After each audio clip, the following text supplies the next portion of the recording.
It started as just another humiliating day for Mia. The quiet, second-hand clothes-wearing girl had been trying to keep her head down through lunch, but that never stopped Harper and her crew. They'd cornered her behind the gym, and before she could scream, duct tape bit into her wrists. They dragged her to the football field, laughing, and tied her to the flagpole like some cruel joke. Students gathered, some filming, some pretending not to see. The cold wind whipped her hair into her face as they hoisted the rope just enough to make her squirm. The bullies chanted, "Salute the loser," while her face burned with shame. But under the humiliation, Mia was calculating something. She knew one thing they didn't. Her mom wasn't just away on work, she was a decorated army pilot who had a knack for arriving when her daughter needed her most. And today, the rumble in the distance wasn't thunder, it was the unmistakable chop-chop of helicopter blades. At first, the students laughed, thinking it was just a news chopper passing overhead. Then the sleek, black UH-60 Black Hawk banked hard, dropping low over the football field. The downdraft blasted dust and leaves into everyone's eyes, sending phones flying from hands.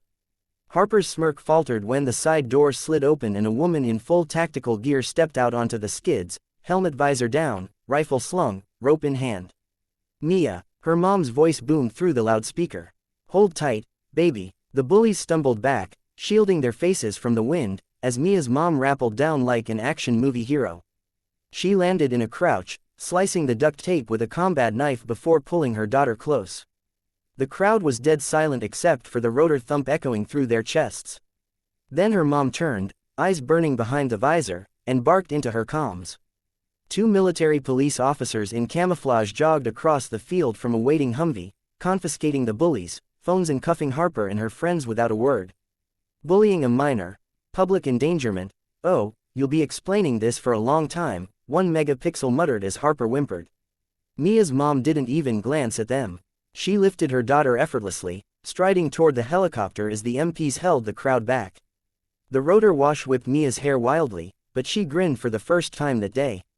As they lifted off, her mom said through her headset, "They can mess with anyone else, but not my girl." Down below, Harper stood in cuffs, watching the chopper disappear into the sky, and realizing she'd just picked a fight with the wrong family. "Got it, I'll take part 2 and expand it into a full 1,000-word, high-intensity, cinematic sequence while keeping the same tone and flow from." The first distant thump of rotor blades was faint, barely more than a whisper over the laughter and jeers. Most kids didn't even notice, too absorbed in recording Mia's humiliation on their phones. Harper, basking in the attention, circled the flagpole like a predator, filming Mia's flushed, tear-streaked face up close. "Smile for TikTok," Harper taunted, leaning in. Mia clenched her jaw, refusing to give them more fuel. But she couldn't stop her heart from hammering, not from fear this time, but from recognition. That sound, that steady, chopping rhythm. The laughter began to falter as the noise grew louder, closer. Students looked up, shielding their eyes from the midday sun. Over the line of trees beyond the football field, something dark sliced through the sky. It wasn't a news chopper. It was bigger, meaner, sleek black with matte panels, bristling with antennas and gear. The UH-60 Black Hawk descended in a controlled dive, rotor blades pounding the air like a war drum. Gasps rippled through the crowd. The helicopter didn't circle, it came straight for the 50-yard line. The sheer force of the downdraft hit first, kicking up a violent cyclone of dirt, leaves, and dust. Students stumbled back, coughing, clutching their jackets as loose papers and baseball caps went airborne. The bullies threw up their arms, hair whipping into their faces. Harper's phone slipped from her hand, clattering across the turf. Then the side door of the chopper slid open with a heavy metallic clunk.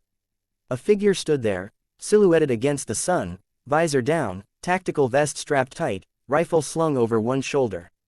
One gloved hand gripped the safety line, the other held a thick rappel rope that uncoiled toward the earth.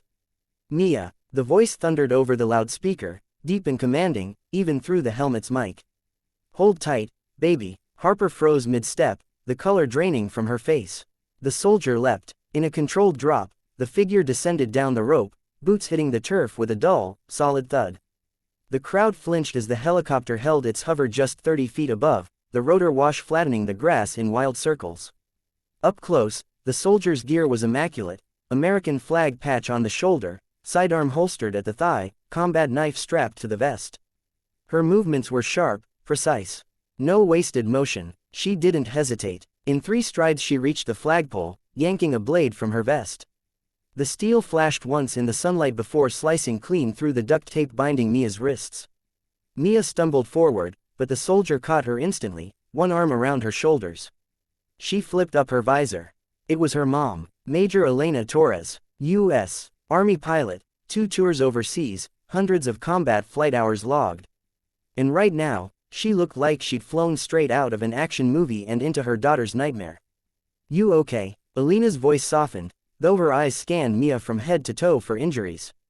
Mia nodded, still breathless. "Yeah, I am now." Elena straightened and turned toward the bullies, her posture radiating an authority that made even the loudest kids go silent. Her voice dropped into a tone that could make soldiers stand at attention. "Who did this?" No one answered, not at first. Then Harper tried to slip away, ducking toward the edge of the crowd. "Don't," Elena barked. Harper froze mid-step. Elena touched her earpiece. "Ground team, you're clear." From the school's parking lot, 2 Humvees rolled forward. The crowd parted as 4 military police officers in full camo marched toward the field, boots pounding in sync. The MPs didn't ask questions, they already had their orders. They confiscated the bullies' phones, ignoring their protests, and began snapping cuffs around wrists. Public endangerment, unlawful restraint of a minor, and assault, 1 megapixel recited flatly, clamping Harper's hands behind her back. Harper's voice cracked in panic. You can't do this. This is just a joke." She sputtered. "Tell it to the magistrate," the MP replied, shoving her toward the Humvee.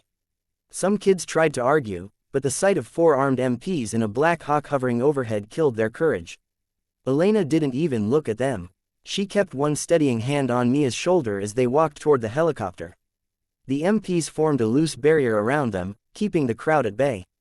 Phones were still up, recording every second, but now the videos told a very different story. The Black Hawk's skids kissed the turf as they approached. The crew chief leaned out, shouting over the roar, "We're good to lift, Major." Elena boosted Mia up onto the skid, steadying her until she was safely inside. Then Elena hauled herself in, swinging the door shut behind them. Inside the cabin, the noise was deafening, but Elena leaned close so her voice carried through Mia's headset. "They mess with anyone else they want. But they don't mess with my girl. Understand?" Mia managed a small smile. "Yeah, I think they understand now." The Black Hawk began to rise, the school shrinking below. Through the open side window, Mia could see Harper and her friends being loaded into the Humvee, their hair still tangled from the rotor wash. The crowd watched in stunned silence as the chopper banked hard, slicing away from the field and toward the open sky. "Mom?" Mia asked, gripping the harness strap beside her seat. "Yeah, that was kind of the coolest thing ever." Elena chuckled, finally allowing a hint of warmth to crack through her battle-ready expression. "Guess I'll have to make surprise visits more often." As they climbed higher, the sunlight spilled across the helicopter's nose, painting everything gold. Mia leaned back in her seat, safe and steady in the harness, and for the first time all day, she felt untouchable. Below, the schoolyard was still chaos, teachers shouting, kids buzzing, rumors already flying. But one fact would settle into everyone's memory and stay there for years. If you mess with Mia Torres, you're not just picking on a quiet girl.